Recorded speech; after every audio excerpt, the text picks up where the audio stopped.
All right. Hey, folks, this is Kevin Van Trump here. I'm doing another edition with my good friend Carter Williams on your Outsourced Ag CTO, trying to put together some of our latest thoughts on what's happening in the world of ag tech. And I'm just flying back. I had to do mobile day. I'm just flying back. I was visiting my daughter up in New York, and plane got delayed and missed it entirely. So now I'm driving the car back, so doing it on a mobile. But I'll tell you what, things are busy in New York. It doesn't seem like much of a recession, Carter. What are you seeing out when you've been out and about? I've been getting ready for summer, so I've been thinking about. Normally in summer I'm up in Michigan, so I'm aiming in that direction. But we are headed up to Chicago to S2G's running their summit to talk about ag innovation and such. So we will be a lot of this end of this week in Chicago. There's a lot of ag tech conversation, but I've been spending a lot of time talking to other technologists. I saw something really interesting. I do defense stuff, or did, but I saw something interesting where a guy has developed a satellite technology where he can build a dish in space for an antenna, and then it will assemble the antenna using additive manufacturing like stereolithography. So we used to do this in space where we'd assemble these things and send all the parts up. Now they can actually send a little kit, and it will actually build the antenna in space out of like powder. And the reason I bring that up is one, it's super cool. And I'll see if I can find the video and share it with you, Kevin. But when I was in 1987, when I was still in engineering school, my dad got an opportunity to invest in stereolithography, and he's like, should I invest in this? And this is like using fluids to make things. Like I think you can now buy these devices for $600 or something for home. My kid has one. Oh, does he? Mhm. And to add, we didn't do this, but Lars, we've got Lars on today. Lars is with EarthOptics. You got it. Thanks. And we'll dive into that a little bit more, but feel free to what stereolithography thing did he buy? Oh, I forget the name brand, but he's a 3D printing nut. So he's bought like every single like style of 3D printer that's ever come out. So in 1987, my dad got a prospectus and thinking, should I invest in this? Is this going to be a thing? 1987. Then when I joined McDonnell Douglas, we bought one of the first production stereolithography machines to do wind tunnel test models on the F-18 ENF and NASP, which was the National Aerospace Plane. So we would build different models of different sorts out of these plastics, and they're brittle. I've got one around here somewhere. I'm not sure where it is. But then Jerry Ennis, who I worked for, who started Phantom Works at McDonnell Douglas, I said we can build actual structural parts. And so in the mid 90s, we started thinking we would build a device that would sit in the aircraft carrier. And if we broke a part, you would just print it instead of having to keep a spare part. And then we actually started building structural parts. Making those things so they're not brittle is sort of hard.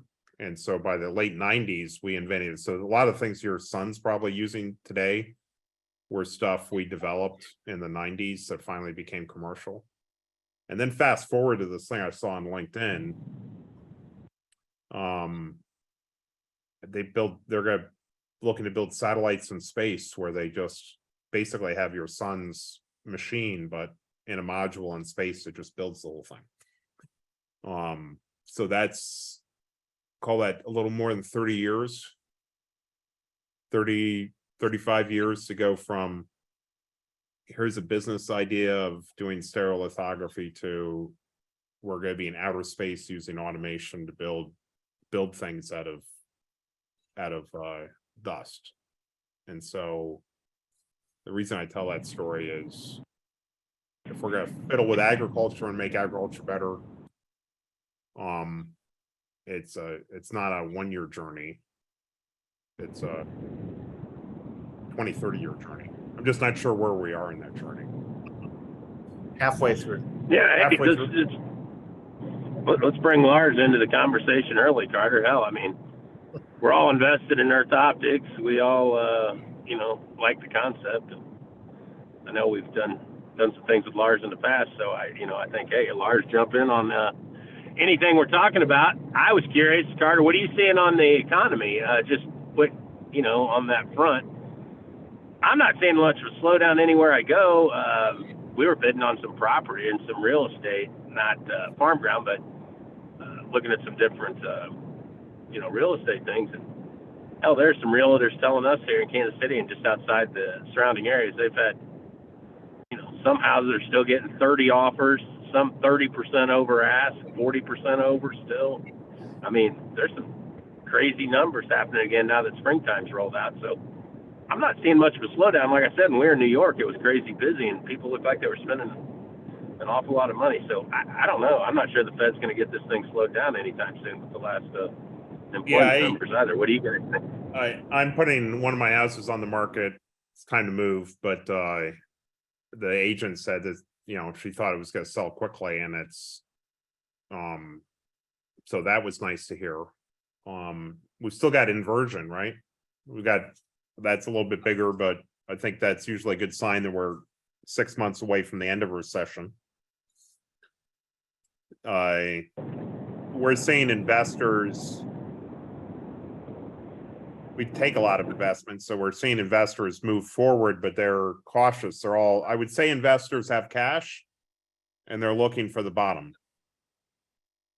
Yeah, it feels like that to me. Yeah, I'm with you. I think it feels like everybody's sitting on the sideline, waiting for everything to break and go lower. But shit, I don't know. I'm just not sure. It feels like back in the late 70s, 80s when the Fed had paused, thinking they had kind of wrangled in inflation and shit, then it took back off again. That happened 2 or 3 times. That's how we got to that 17-18% number. I don't know. I don't know if they're going to get this inflation under control. I just don't know. I mean, I know things have pulled back in certain categories, but other things still remain hot. Well, I think if you look yeah, go ahead. I was gonna say, if you look at the components of inflation, like most everything's come way down. The big one that's still a standout and it's not slowing down is housing. I was thinking that the other day, like the number one thing that drives housing inflation is high interest, is high interest rates at a certain level, right? And so, it's the exact same thing the Fed is using to bring down all those other components are what's still driving the most significant remaining component of inflation that's yet to roll over. So I don't know where that breaks down. Probably in a recession, maybe when it breaks down.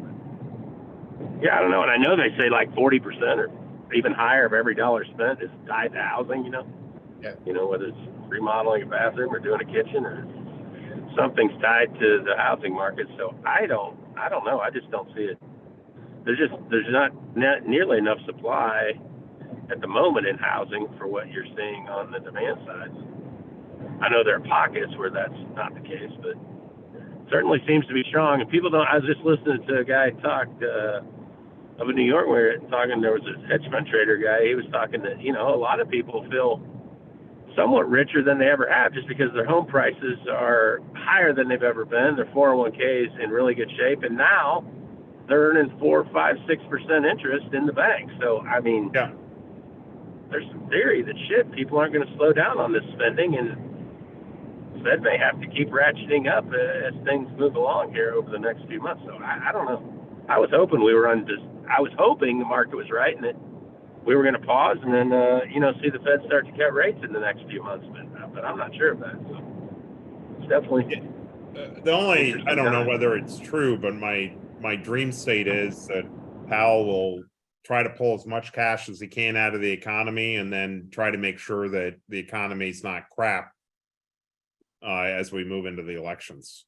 So, try to push us a little more into recession so that he can pull more capital out and cut down the Fed balance sheet, and then start to slow or reverse a little bit of the interest rate change by spring of as we move into the election, by next spring, as we move into the election, so that things are not bad. The problem is, as we apply that to ag tech, I mean, with everybody's operating loans, the the rates on the operating loans continuing to creep higher. The Fed continues to move. The operating loans are even going to go higher and higher. And at the same time, we've seen prices come down. Wheat's dramatically lower. Corn prices have taken a big hit. New crop beans taking a big hit. So it allows the farmer, gives the farmer a lot less money to be trying new things. And that's where it gets tricky. And that's where I was proposing and said the last couple of years, I said, if there's ever a time to try new things, it's when things are good. When things turn bad, we just don't have the opportunities. And that's So why are those prices going down? Well, I mean, just the simple fact that it's similar to like quarterly earnings. Some of these companies, say like a PayPal, showed amazing growth during COVID and unbelievable strength, but they've not been able to duplicate those numbers as we come out, so it continues to get hammered. So say corn, for example, you had the funds plow into the corn market. They were long some 300, 400,000 contracts at one time, and now the funds are net short corn. And, it's just kind of a market mechanism where you just have more sellers than you do buyers. And unfortunately, that drives prices lower. And a lot of that was, longs or bulls taking profits, so they were sellers. And at the same time, we've had an issue with demand. We haven't seen the growth in demand that we thought we would see in either corn or wheat. And even the bean story is a little bit lagging. They just haven't seen the growth in demand. And on the supply side, you had problems in Argentina, but they were offset by record crop in Brazil. And you got Russia and Ukraine that are still kicking out exports at a really, really cheap price. So the U.S. exporters on the wheat side and the bean side are kind of ancillary suppliers, and you're getting cheap exports out of Brazil and out of Russia. So I always tell everyone this, Carl, you have a bull market, like I said before, you got to have three things. You got to have the funds.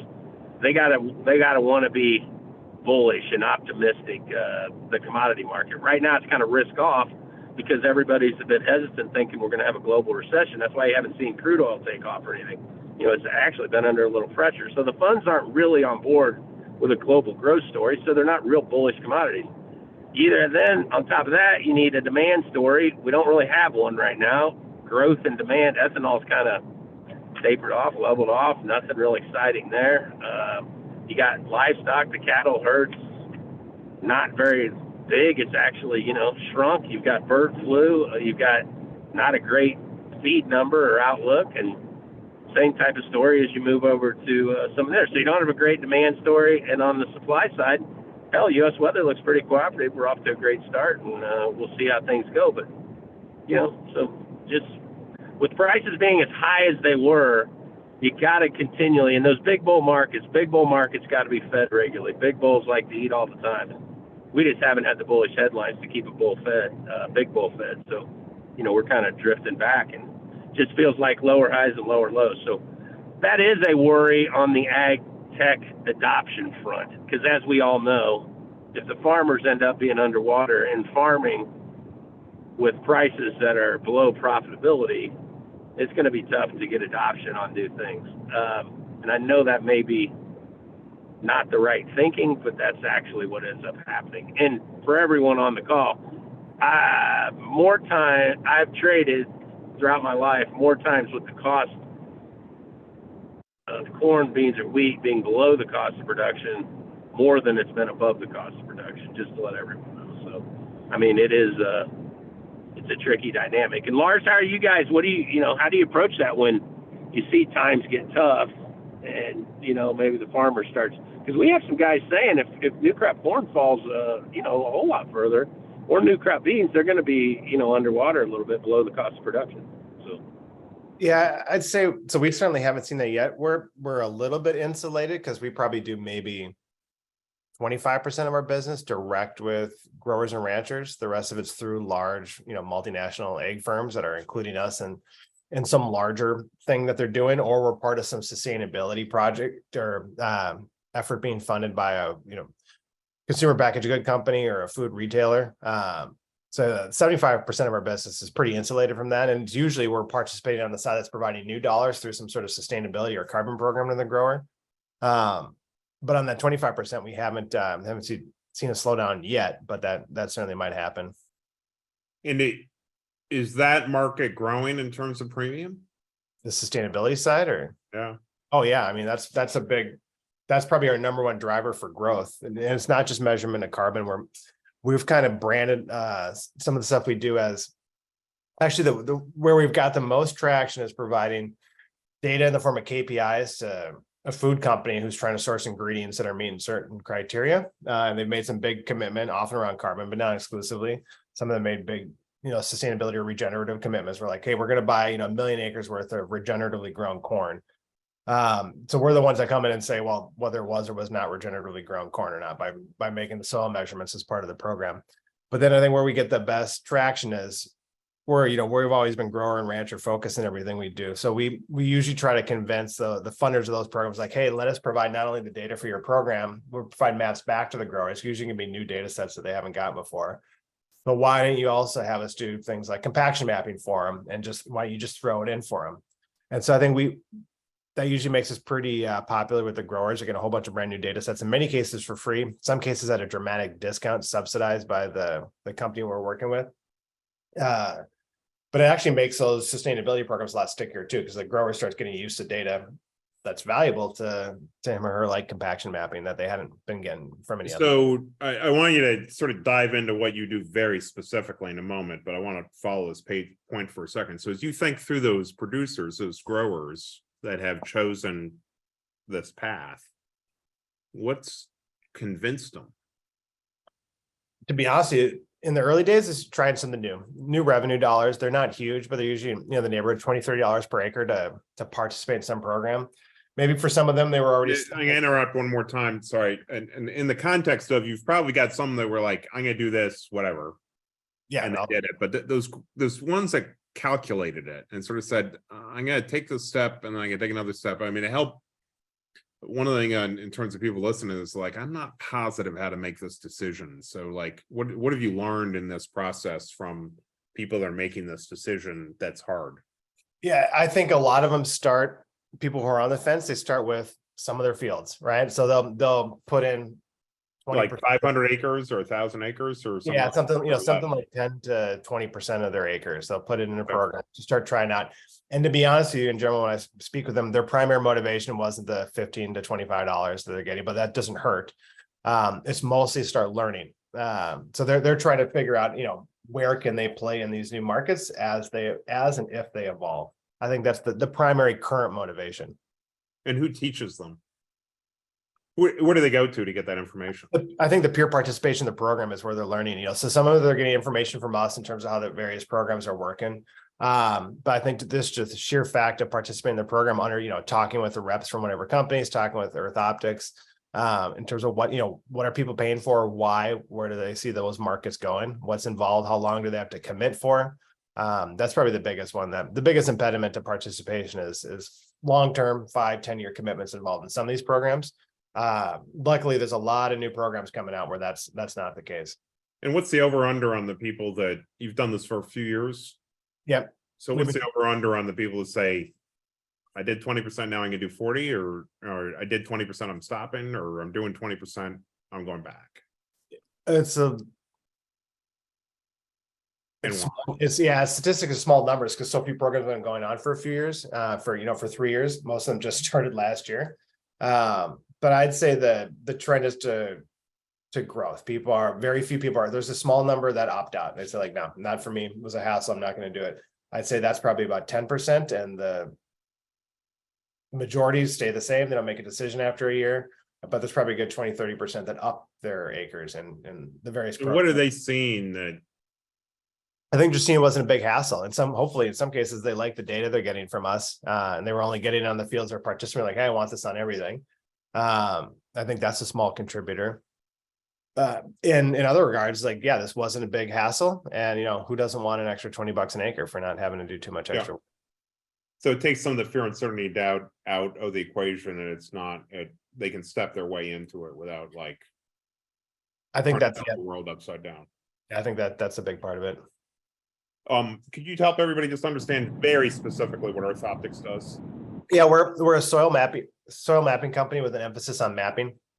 So we develop technology that allows us to use machine learning to treat a soil sample like it's training data for for sensor data that we carry on side-by-sides, or we put them on tractors, and then we combine them with satellite data sets as well. So we turn a handful of soil samples into a very detailed high-resolution map of, quite frankly, whatever you sampled for. So we do it for fertility mapping, soil health, carbon.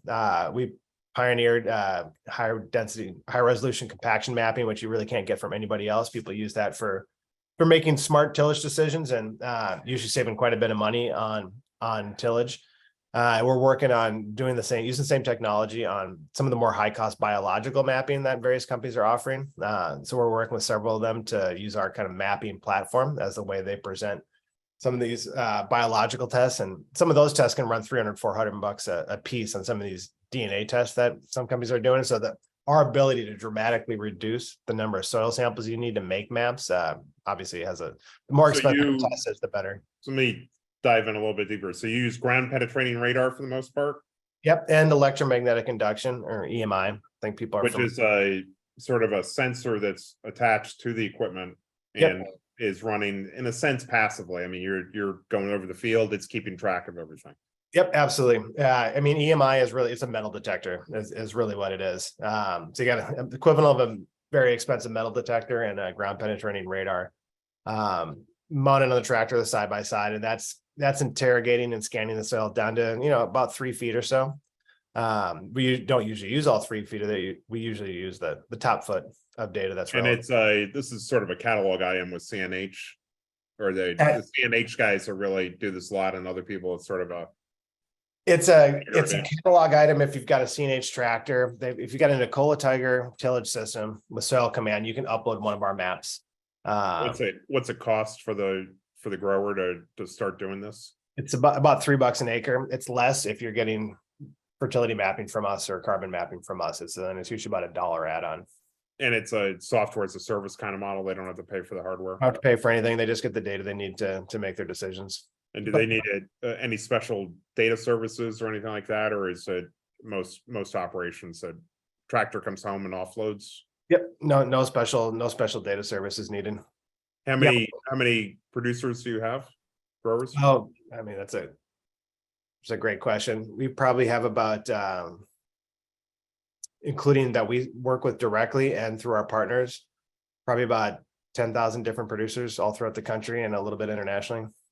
So you got 10,000 of these sensors somewhere out there, or maybe more, but no, less than that. Not all. Very few of our customers actually have their own sensor. They're getting the sensor mapped by either us or one of our agronomist partners. So somebody comes and does they hook it up and then they move it around. Yep, we're really scaling up the on tractor mounting, but that's pretty early. Okay, and why'd you start doing this? I mean, that's a I could give you a long answer. I'll try one that's a little bit longer than the short answer. I grew up in Minnesota. Both my parents grew up on farms, even though I didn't. But I spent most of my summers on one of those 2 farms.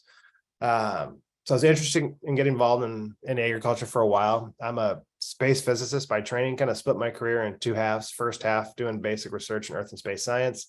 And then I got into leading teams designing satellite missions mostly for space missions, and then more for Earth missions and sometimes for Air Force and other defense departments.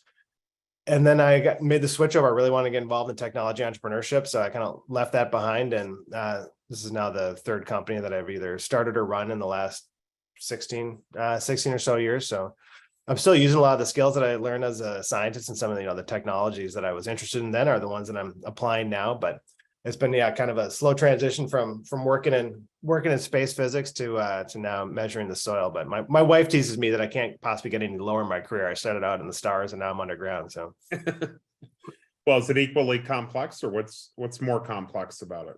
I mean, I get interested in just about anything I work on, but I mean, I'm not trained in soil science at all. I've learned as fast as I can, but it's a fascinatingly complex item. I mean, it's incredibly variable, both physically and chemically. There's anyone who has a yard can just look out and, you can see the bright green grass where your dog pooped 3 months ago. That's a lot taller than the grass around it. Just biologically, which I'm not an expert in, it's, significant. You can go 3 feet away and have a completely different microbiome, both, on farmland and in your front yard. And so just the fantastic variability I find fascinating and a really significant measurement problem.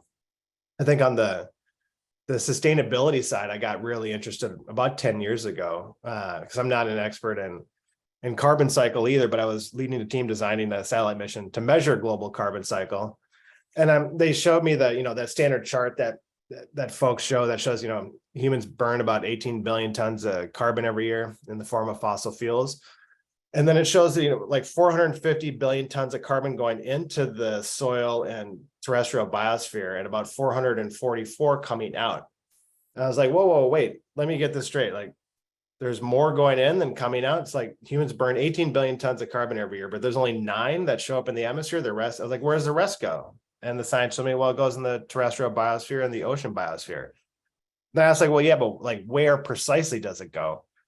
And I'm like, well, we don't know, actually. It's just way too hard to measure precisely where it's going. And so just that answer got me completely fascinated. Like, how do you not know? Like, it sounds like I thought this was supposed to be super important, right? Like, I thought this really important thing of understanding where the carbon's going. So you mean to tell me like Mother Nature's been keeping up with half of our carbon sequestration without asking her the entire time for last 50, 60 years. And we don't know how it works or where it goes. And then when I really started digging in, like I learned that, like, I don't know if you guys knew, this is a fun like tidbit I share with folks, but that in summertime in Iowa, an acre of corn is taking out more carbon out of the atmosphere per acre than the Brazilian rainforest. And when you think about it, it makes sense, right? They both have the same exposure to sunlight, but that acre in Iowa's got everything it needs. It's got the right amount of moisture and every single bit of fertilizer and every component that photosynthesis requires is provided to it. But yeah, once the Brazilian rainforest holds way more carbon, right, with all the material in the tree stalks, but it's not taking more out of the atmosphere. In fact, it's taking out less most of the time than an acre in Iowa. So just learning, so that kind of motivates some of the carbon mapping we're doing. At least a little bit of me is like wants to solve this super hard problem, understanding where the carbon goes, and where it's stored and where it's not. And so that those are just like the many aspects that I'm just fascinated by some of the work we're doing. Do you think this is a little geeky comment, but that biologists just don't realize they're physicists yet? Maybe, I don't know. But I thought everything was ultimately physics. It is all physics. It's sort of an arrogant comment, but and then now in terms of back to the production, you sell value just on compaction. Yeah, I mean, that's one of the easiest products I've ever developed to sell. I've been selling stuff at some level my whole life, and it's the value proposition is so concrete and clear, right? Yeah, can you say what that is right there? Just that one part? Yeah, it costs you $3 or less per acre, and people are usually getting it right before they're going to make a fall tillage decision. And if you're deep ripping, it's going to cost you anywhere from $20 to even $40 per acre. More when diesel's high. So we give you a map showing you where you do and do not have compaction at a per inch level, and you get a recommendation for if you're going to apply deep tillage, here's where you ought to apply it and what depth you should apply it at. And so the savings are instant. They average between $15 to $30 per acre, average over every single field that this product's used on, by savings in tilling less deep, and savings in tilling and just skipping deep tillage in certain areas of your field. So independent of whether they've got any conviction on carbon or have access to markets. Yep. That alone is a positive business case. Absolutely. And I think regardless how anyone feels about carbon, I think everyone's pretty familiar that soil disturbance is gonna lower their soil health over time. And so pretty much everyone we talk to, regardless on their tillage practices, are pretty well bought in. And like, yeah, I'd love to minimize soil disturbance if I can. I want to save money, but I understand that's probably not a good idea long term to unnecessarily disturb the soil. So in general, we see soil health improvements that, in the areas that on average that result in, measurable yield. We've got a couple of even just 2-3 year studies where you're getting better yields. We've never seen someone get less yield out of our tillage program than they were getting before. So it's always the same or a little bit more when we compare it to deep ripping everywhere.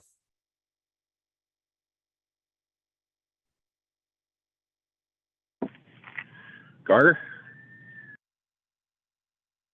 I think we lost Carter for a moment. He's back. I'm back. I don't know what happened, but Oh, hell. just one of those days. I thought it was you asked me for what the value proposition was, and then you just hung up the phone. Yeah, I thought maybe he passed out on you or something, Lars. Yeah, my Sure, what computer's been crashing on me recently. I've been doing too much Chat GPT on my laptop, on my computer, and I think that Docker's getting upset.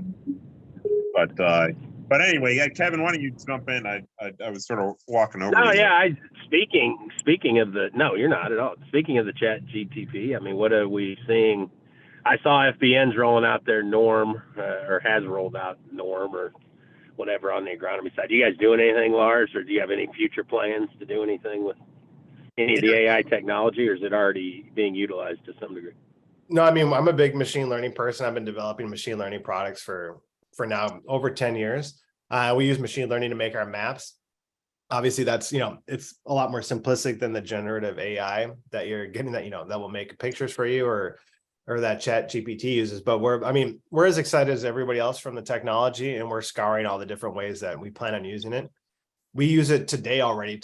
Our software programmers have been using it for about a month, or a version of Chat GPT that cleans up their software programming, and it, in many cases, can double their efficiency.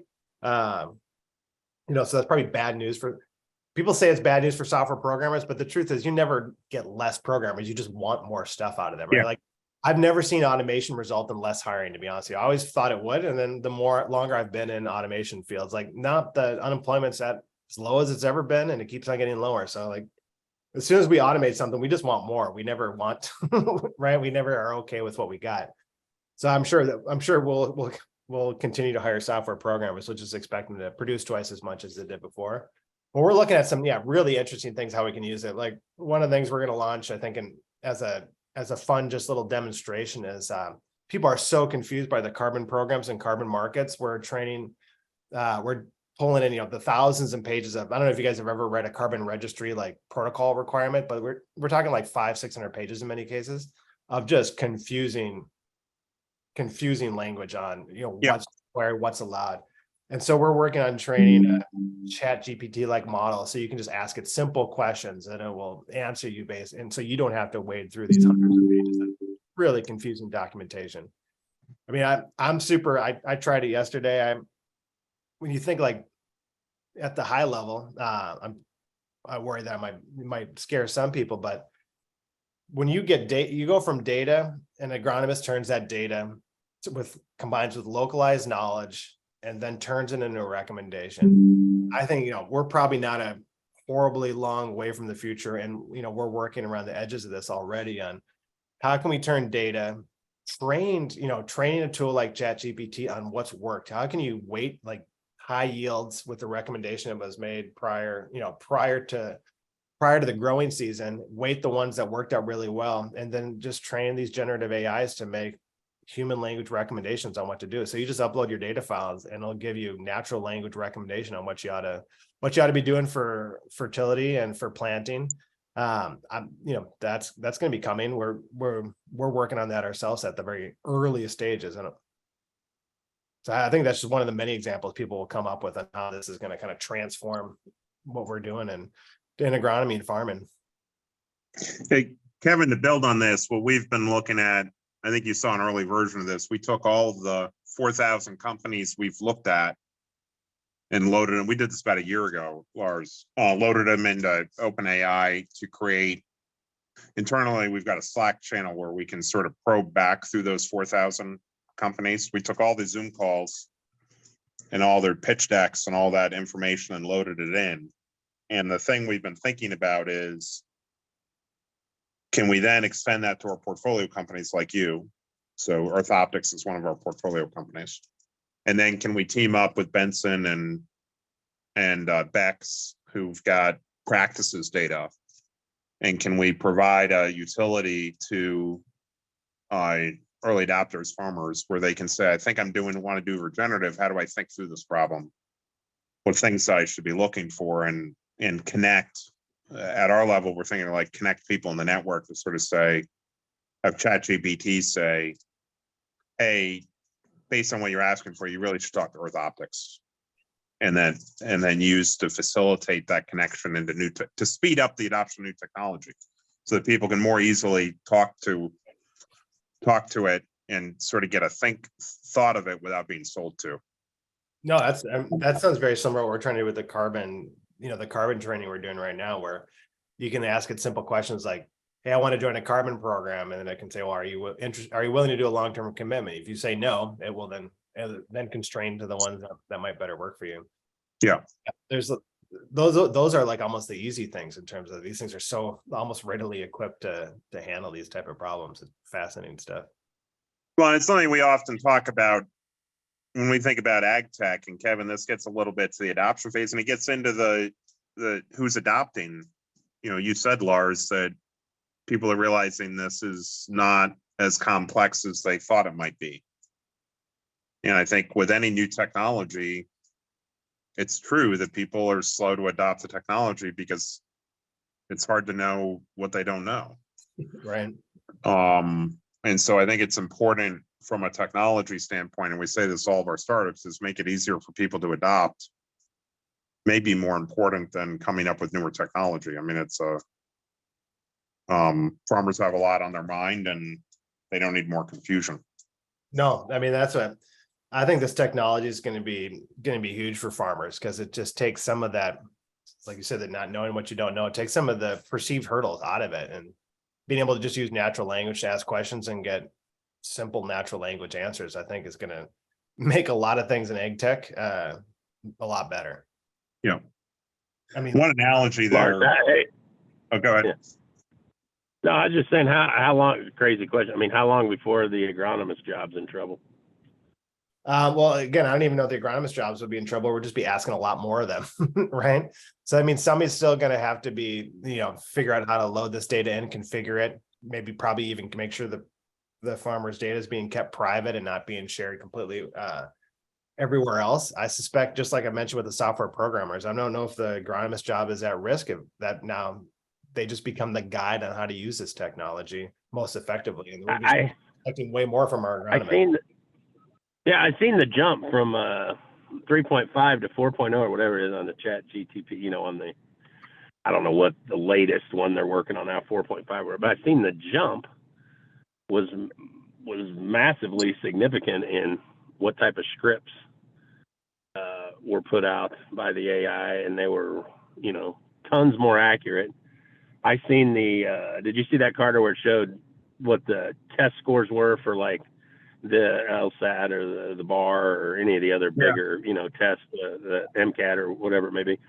Yeah, on the different versions, you see how big the jumps were in the test scores when they, when each new version, I guess, rolls out. It seems to be nuts. So, yeah, I think there's an example from Uber. When Uber first came out and was in San Francisco, the people who passed on Uber as venture capitalists, and the people in San Francisco said the total addressable market for taxi is something like $400 million in San Francisco. And so we don't need a new technology to eat into that. Well, a few years later, they found out that the market for Uber plus taxi was 700 million. And so 300 million of demand was not being satisfied because it was too hard to access the taxi. There was something about the price and convenience. And so there were people that were not using taxi because of the things that Uber made easier.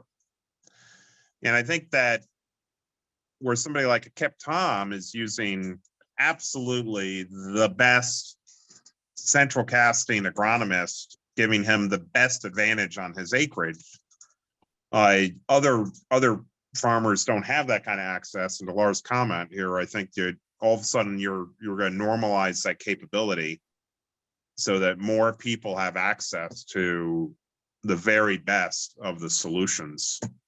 And that's, if we look at how patterns of a technology have evolved in the past, that's how it happens. If it's a real technology, if it's going to be something really a game changer technology, that's how it operates.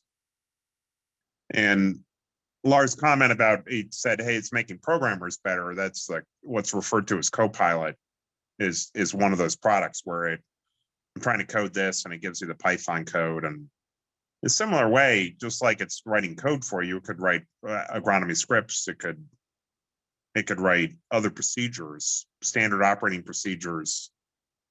If a CPG is looking to more directly source products, it'll, hey, this is how you should procure it, and here how the contract should look, and all those kinds of things are gonna, I think, make it easier to disintermediate Cargill, disintermediate people in the supply chain, and really get the best quality people working with the best quality people.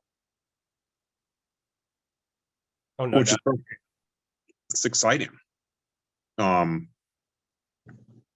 it relates a little bit to what I think we've brought this up, where Chipotle was having a little bit of a challenge in carbon offsets. And so people get stuck at, I'm moving my beef production. How do I reduce my carbon footprint? Oh, it's going to cost more.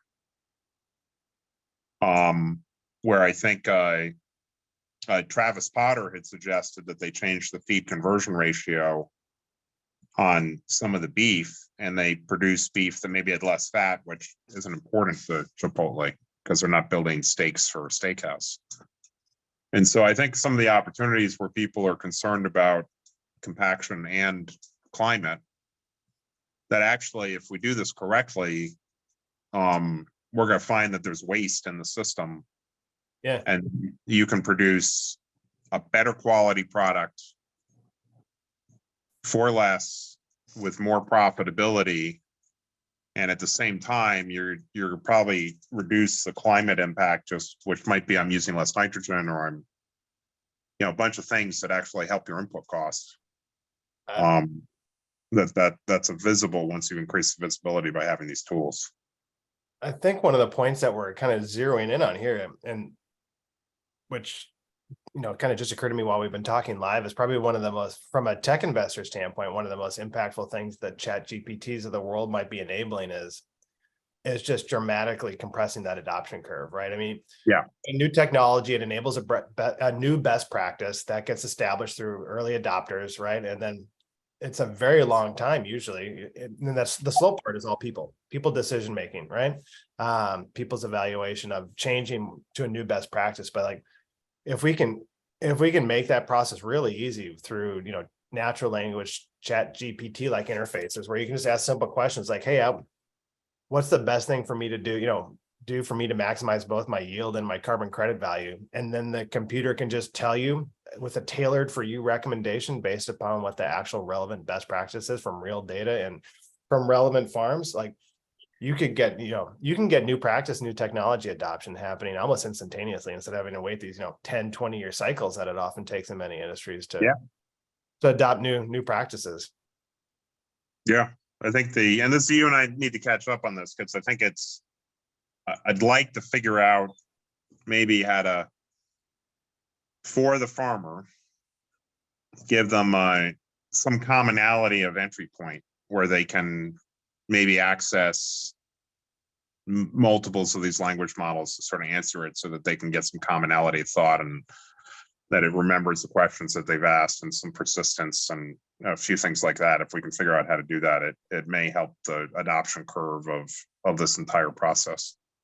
Yeah, no, that's a great point. There's some common things that we all need to work on together that to benefit the farmers, that not just stuff EarthOptics is working on, but that was relevant for every single tech company. So yeah, we should follow up on that.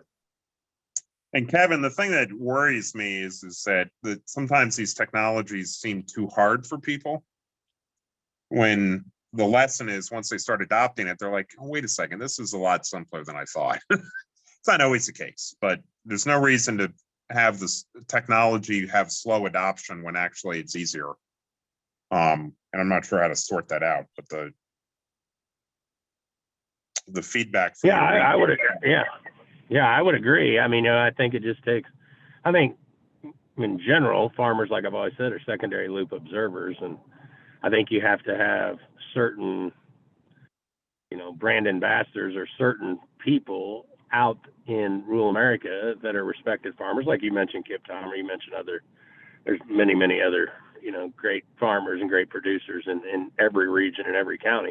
But when you have those key people start to adopt and start to use those things, I think that spreads. The problem is, though, each farmer is somewhat in competition with their neighboring farmer because it is tricky like that. So everyone kind of views that as you are in a bit of competition with your neighbor, and a lot of times people don't want to divulge where they're how they're gaining an edge. So it gets tricky on the adoption side. Yeah, I think you just gotta part of it. Farmland acres out there. One thing that'd be fun is all those FFA kids did a great job bringing hybrid seed into the market in the 20s. I think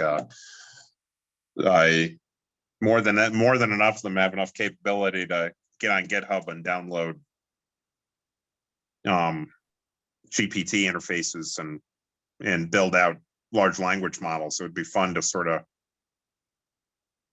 start drawing some of that attention in and bring that same way hybrid seed in the 20s came into the market through the kids. It might be interesting to help bring some of this new technology and training into the market.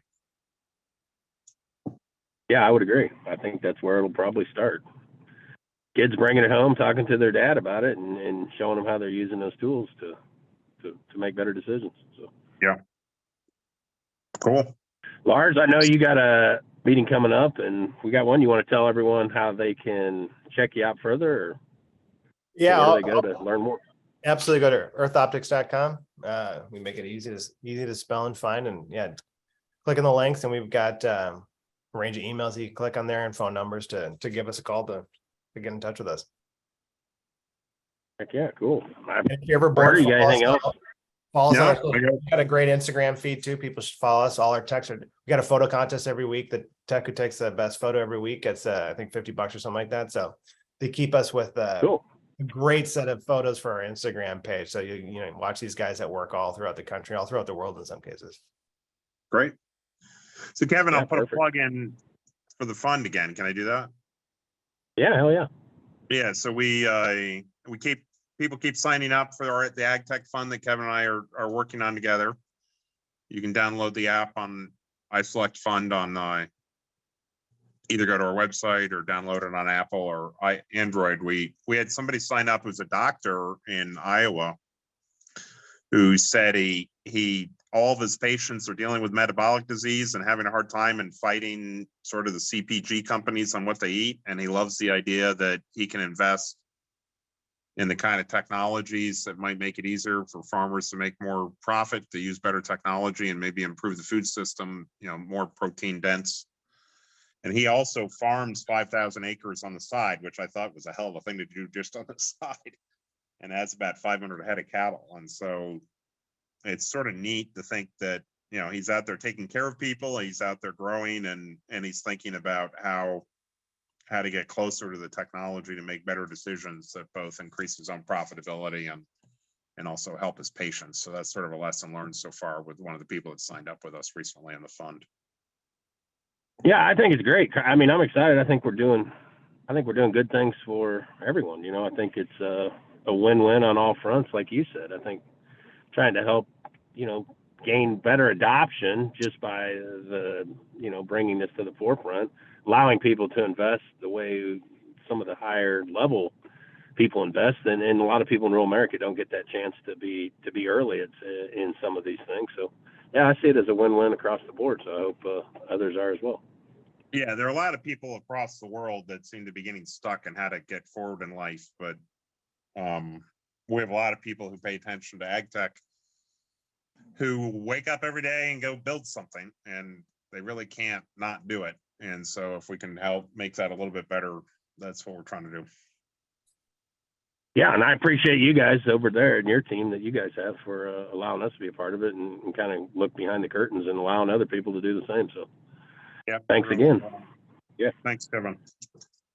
Yeah, for sure, buddy. Lars, thanks for your time. You still see Todd every now and then? Oh yeah. Well, I see him virtually every day, often more often than one. Damn. That's no fun. He's down there cheering for those Razorbacks, I know. So yes, indeed. Kevin Carter, thanks so much for having me. I really appreciate it. All right. I appreciate it, buddy. Talk to you. All right. See ya. Thanks, everybody. Bye.